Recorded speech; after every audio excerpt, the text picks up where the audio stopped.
Olá minha gente, tudo bem com vocês? Então hoje estamos aí concluindo o primeiro volume do Guerra e Paz. Eu estou assim, eu acho que vocês que também leram e que estão lendo nesse projeto estão também muito felizes. Eu estou muito feliz por essa realização, né? Porque primeiro era um livro que eu queria ler há muito tempo e eu fiquei muito preocupado de que fosse um livro muito entroncado. Tipo, vocês sabem, né, que eu já relatei aqui várias vezes que já tentei ler 5 vezes Os Miseráveis. Eu ainda não desisti dele, ainda vou ler um dia. Mas eu já tentei ler 5 vezes aquele livro e não consegui. É um livro que não tem ritmo. Não, para mim, para outras pessoas é super válido.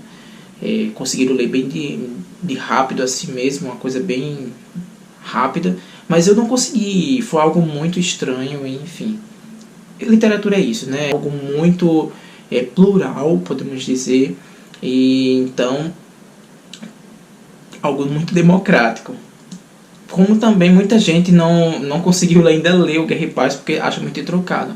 Mas eu achei uma leitura muito fluida, muito... Eu já tinha lido outros livros, né, do Tolstói e sabia que esses livros do Tolstói não era tão entroncado, tão arrastado. E eu já desconfiava que esse livro seria muito interessante. Então, dei início a esse projeto e é um projeto aí maravilhoso. E que terminamos o primeiro volume, estamos muito felizes. E esse final foi chocante, gente. Eu não esperava. Tolstói, o cara é sabido, sabe por quê? Era sabido, né? Estávamos acostumados com aquela vida, com aquelas coisas. E penso que não, ele nos dá essa rasteira aqui nesse final, mas eu conto já a vocês. Enfim, né? Mas antes de tudo eu quero contar sobre muitos questionamentos, né, que eu recebi nesses últimos dias sobre a finalização desse projeto, desse primeiro volume do Guerra e Paz. Muita gente perguntou: Christian, mas tem muitas notas em francês, muitos termos em francês, você sempre tem que consultar lá nas notas, nas notas de rodapé sobre a tradução, sobre aquelas passagens. Duas coisas. A primeira, como sabemos, o francês, essa cultura francesa, ela dominava muito, né? Ela era dominadora ali daqueles costumes russos. Inclusive tinha pessoas ali que iriam para a França meio que se educar lá, e também traziam muitos professores, educadores de lá. Então o francês era muito comum na vida deles e era uma dominação muito francesa. E isso foi bem interessante porque você junta com essa ascensão, né, do Napoleão nessa guerra, essa ascensão do Napoleão querendo tomar muitos poderes ali na França, ou querendo tomar o território russo. E aí a gente começa a observar que ao longo da história, esse francês ele vai diminuindo. E muita gente fala no seu idioma original lá, o russo, né? E é isso, achei muito interessante que o francês a dominação francesa ao longo da história ela vai diminuindo. Podemos observar claramente que as conversas em francês ele vai diminuindo a cada capítulo. Tem capítulos aqui que nem tem nada de citação francesa. É bem interessante, gente, bem interessante. Inclusive era um desses pontos que eu estava muito preocupado, porque nos Miseráveis, não é comparando, gente, as obras, mas nos Miseráveis tinha muitos termos franceses e eu estava com muita dificuldade com aquilo. A segunda coisa é que Tolstói ele escreve, o que eu percebo, que ele escreveu esse romance de uma forma muito incrível. Dessa forma, ele conta a história geral, né, tudo sobre a guerra, tudo sobre todo mundo, mas a cada capítulo tem uns capítulos que ele meio que coloca um holofote, ou seja, ele foca naquele personagem. Eu achei muito interessante isso, porque ele meio que satura bastante a vida daquele personagem, também deixa muito coisas para o futuro, para a gente ficar pensando, aquele meio plot twister, né, que eu acho que é isso que chama plot twister. que ele deixa sempre nos finais desses capítulos sobre aquele personagem, um exemplo sobre o Pierre, sobre o príncipe Andrei, eles deixam sempre para posteriormente continuar. E eu acho isso fundamental para o entendimento, fantástico, é incrível, gente, incrível, incrível, incrível, gostei muito mesmo. Chovendo, que coisa boa, né? Porque aqui demora a chover, muito mesmo. Mas então, porque tem muita coisa aqui que eu não sabia, tem muitos fatos históricos que eu fico intercalando com um outro livro que eu estou lendo, assim, de maneira... é mais para consulta, que é Napoleão contra a Rússia. Eu vou deixar aqui a capinha para vocês verem. Mas é um livro muito bom também para quem está lendo Guerra e Paz, para entender sobre algumas coisas na parte de história, na parte dessa batalha toda. Mas agora vamos falar sobre essa última parte, né? Primeiro, vamos tomar os últimos capítulos da semana passada, que era sobre a volta, né, do Rostov para Moscou. Porque é o seguinte, como sabemos, a família do... Moscou não, acho que é São Petersburgo. Agora eu não lembro a cidade. Mas como sabemos que a família dos Rostovs, né, eles estão passando por uma dificuldade financeira muito grande, e por causa de um cara lá que meio que administrava as finanças junto com o pai do Rostov, que ele meio que roubava, depois descobriram que ele estava roubando os Rostovs. Só que a mãe do Rostov, ela pegou e enviou uma carta às escondidas, né, porque ela não queria que o marido soubesse, enviou uma carta para o filho, que o filho estava lá, o Nikolai Rostov, estava lá no front, e lá no front ele recebeu essa carta e viu que a mãe estava querendo que ele voltasse imediatamente para tomar conta dessas finanças, e que ela estava desesperada, e que se ele não voltasse logo, a família iria ficar em ruínas, e eles iriam pedir esmolas. Foi desse jeito que ela disse: volte exatamente hoje, agora. Então ele não pensou duas vezes e veio assim a contragosto, porque ele não estava querendo voltar, né? Ele está amando, tá ali no front, junto com o pessoal, é algo muito que ele se conecta.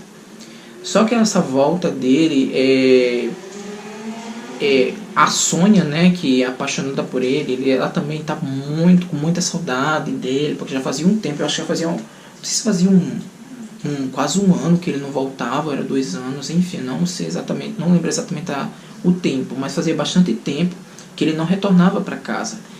E depois que ele chega lá, ele se depara com todo aquele horror e descobre todo esse roubo que teve na família, e que isso também foi uma das causas. Mas também lembramos que outra causa aí no passado, lembra que o Nikolai, ele contraiu uma dívida imensa com o Dolokhov por causa de dívida de jogo. O pai teve que tirar sei quanto também para pagar essa dívida.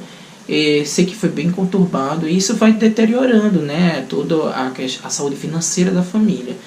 E pensamos todos nesses aspectos. Aí o Rostov, ele chega lá, depara com toda essa situação, ele meio que não quer tomar conta disso, até porque ele não se familiariza com aquela coisa toda, não quer tomar conta daquilo.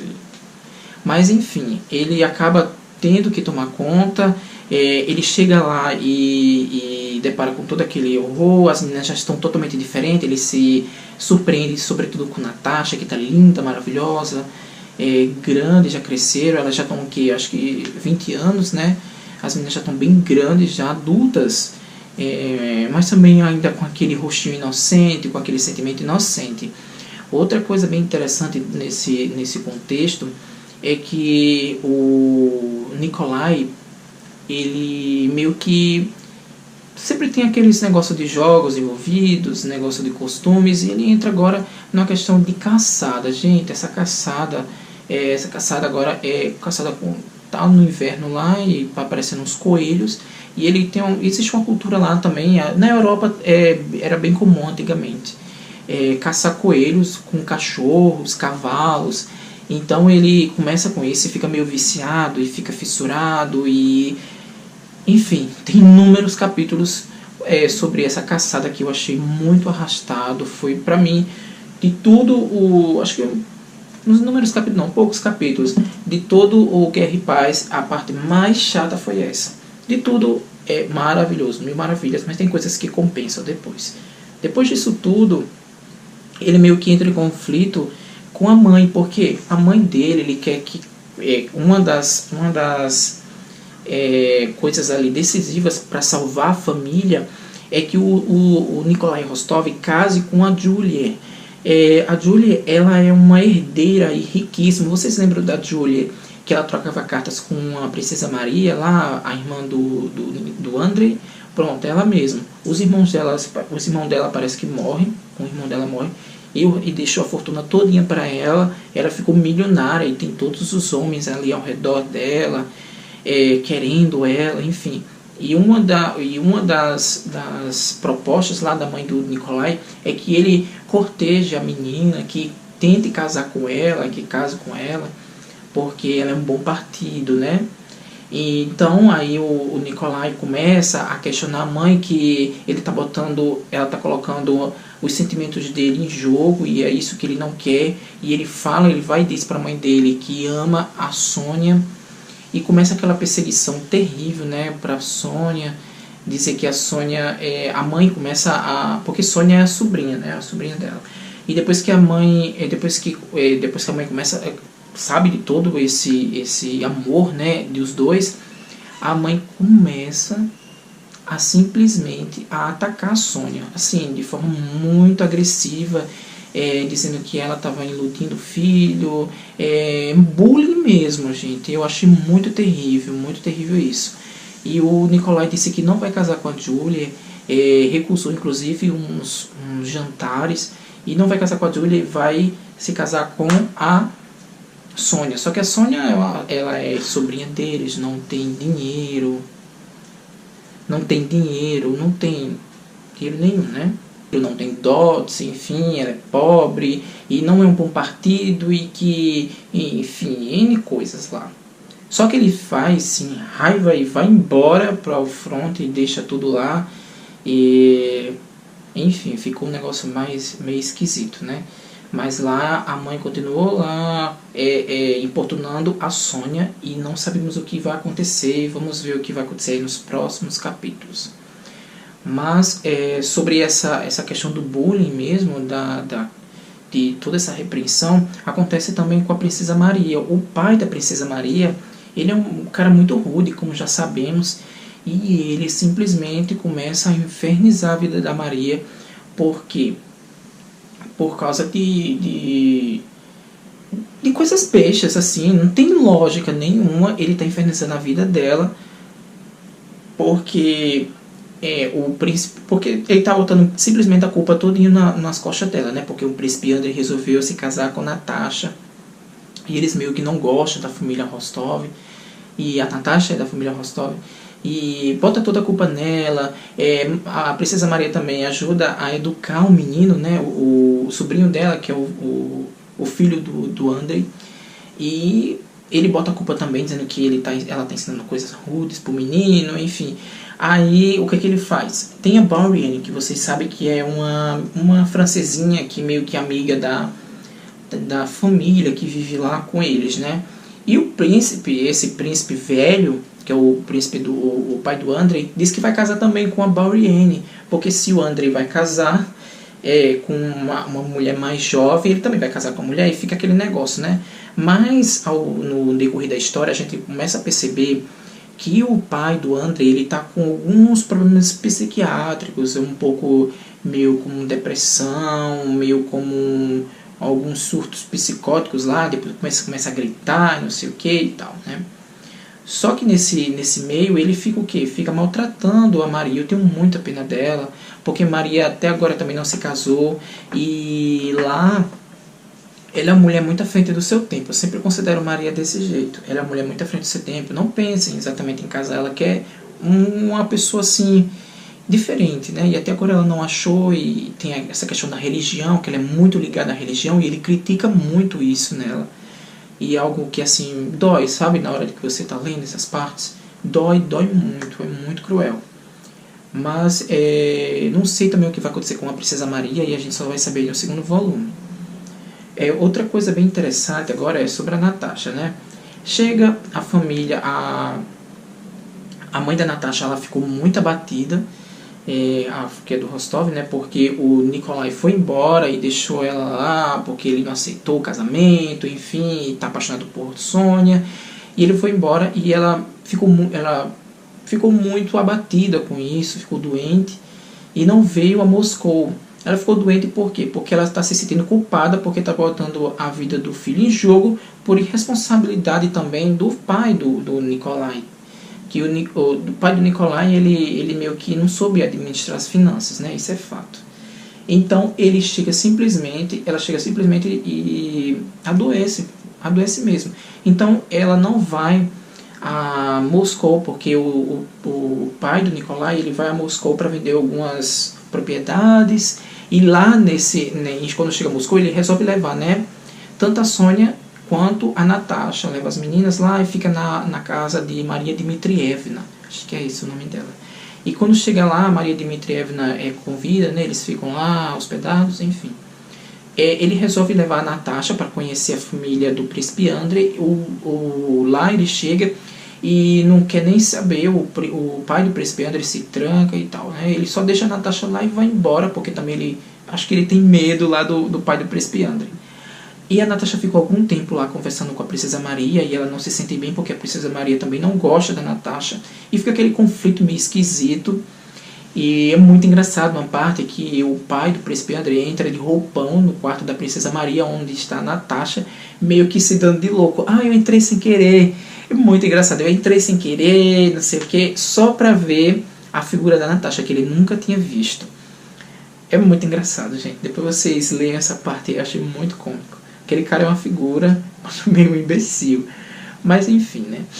Aí então, depois de todo esse contexto, ela vai embora, fica muito arrasada, enfim, e depois ela recebe uma carta da princesa Maria se desculpando.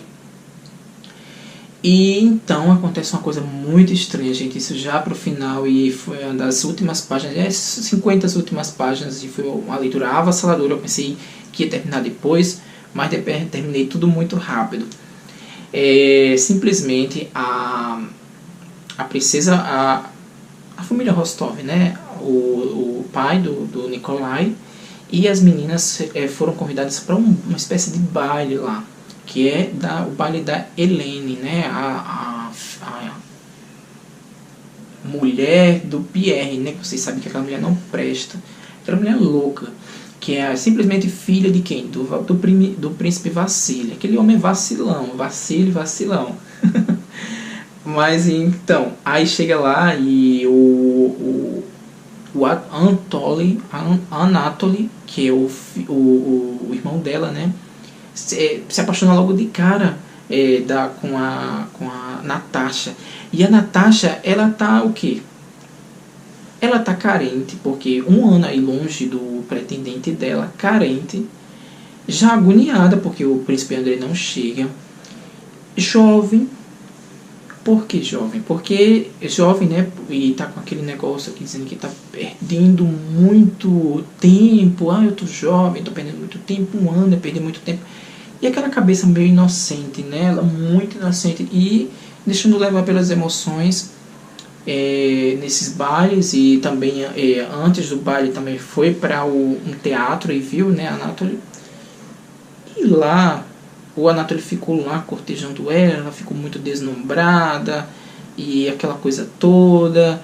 Gente, isso eu já estava vendo que não ia cheirar bem. Sério mesmo, não ia cheirar bem tudo isso. Aí o Anatoly meio que cortejando, parece que ele meio que cheirou o ombro dela, pegou na mão dela, beijou ela. Isso ela já ficou um pouco muito sentida com isso, um pouco abalada, meio que com dúvidas, e ela meio que também gostou daquilo. Então, para consumar todo esse fato, ela foi convidada agora, né, para o baile lá, feito pela Helene. E a Helene foi lá na casa da Natasha, lá da Maria Dmitrievna, convidar as meninas, e disse que fazia questão, porque ela já sabia, né, as intenções de Anatoly, que é o irmão dela. Ela sabia as intenções dele, o cara mau caráter. Chegou lá, sabia que ela estava comprometida e tal, e começou a cortejar ela, e beijando ela, e não sei o que e tal. E ela ficou deslumbrada aquilo e não sei o que, ficou encantada, ela meio que se apaixonou. Então, ela chega em casa e recebe uma carta de amor dele, né? Uma carta de muita paixão, muito... E dizendo, que eu estou apaixonado, não consigo viver sem você. E simplesmente, sabe o que acontece, gente? Eu fiquei muito puto com isso. Eu sei que foi a Natasha deixou levar por emoções. Ela também foi muito inocente. Eu tive muita pena dela depois, né? Porque depois ela fica muito abalada, muito abatida. Comenta aqui também se vocês acharam a mesma coisa. Ela ficou muito abalada, muito abatida depois de todos os acontecimentos. Simplesmente o Anatoly, junto com Dolokhov, que aquele cara não presta, eles simplesmente organizaram o quê? Um rápido da Natasha. E a Natasha concordou, né? E lá, inclusive, a Sônia tinha pegado a carta, já estava desconfiada e avisou a Maria Dmitrievna. E a Maria Dmitrievna, junto com a Sônia, ficaram de olho. E a Maria Dmitrievna mandou lá os seus empregados lá ficar de olho também e não deixar que ocorresse isso. E simplesmente o Anatoly chegou lá às 10 horas da noite e tentou raptar a menina. E não conseguiu, foram fechadas as portas, enfim, não conseguiu e ele foi embora. Só que isso gerou uma confusão imensa. A Maria Dmitrievna repreendeu ela ficou lá muito abatida, tremeu, chorou, ficou depressiva, enfim. E ela disse que não ia contar para o pai e aquela história ia acabar ali. No outro dia ela mandou chamar o Pierre foi lá na casa dela e simplesmente o Pierre foi e confessou para Natasha e para Maria Dmitrievna que o Anatoly não poderia se casar com a Natasha porque ele já é casado. Já sabemos que, até tem aqui nos capítulos, que o Anatoly ele casou em outro país, né? Toda essa história muito mal contada. Mas ele casou sim em outro país, ele não tinha como casar com ela, ele estava enganando a Natasha. Gente, eu fiquei com muito ódio disso. E a Natasha deixou se levar. E no outro dia o príncipe Andrei já estava prestes a chegar. Gente, pela madrugada, como é que pode? Eu pensei que eles iam ficar juntos, aquele amor todo. Ela esperou praticamente 1 ano para o príncipe Andrei chegar. E aí? O príncipe Andrei já estava prestes a chegar. Ela foi em 3 dias, acabou tudo. É uma paixão, né? Ela estava muito carente, você sabe, eu mesmo não acredito em amor à primeira vista. Eu mesmo não acredito. Eu acho que é um tipo de paixão e se você não tiver adquirir o amor ao longo daquele tempo, aquilo vai acabar. Porque paixão acaba, gente. É uma coisa muito momentânea, eu sempre acredito isso. E se o amor não for construído, ele não perdura por muito tempo. A paixão acaba, é algo muito... aquele fogo, aquele desejo de estar sempre com a pessoa, aquele negócio, e aquilo acaba, aquele fogo todo acaba, e se não tiver o amor, e eu acho que ali não teve amor. O amor ela realmente tinha com o Andrei, que ela esperou tanto tempo, gente. Eu creio que ela realmente amava o Andrei e não o Anatoly, como ela mesma depois falou, que amava os dois e não sabia depois quem amava, coisa meio confusa. Mas ela ficou muito doente, depois ela tomou arsênico, né, e que é um veneno, e aí depois conseguiu aí salvar. Mas, gente, esse final foi desse jeito, assim, um final avassalador, uma loucura esse final. Comenta aqui o que vocês acharam desse final, eu quero saber de vocês também. Mas que final louco, e o Tolstói não nos dá aquela rasteira, né? A gente pensava que já estava tudo bem, e que... o que eu pensava, gente, no final desse livro? Que eles iam casar, que tinha aquele casamento maravilhoso, lindo, enfim. Mas aconteceu isso. E eu estou muito ansioso para ler o 2º volume. Que, inclusive agora vou tentar já iniciar agora nesse carnaval, nesse feriado do carnaval.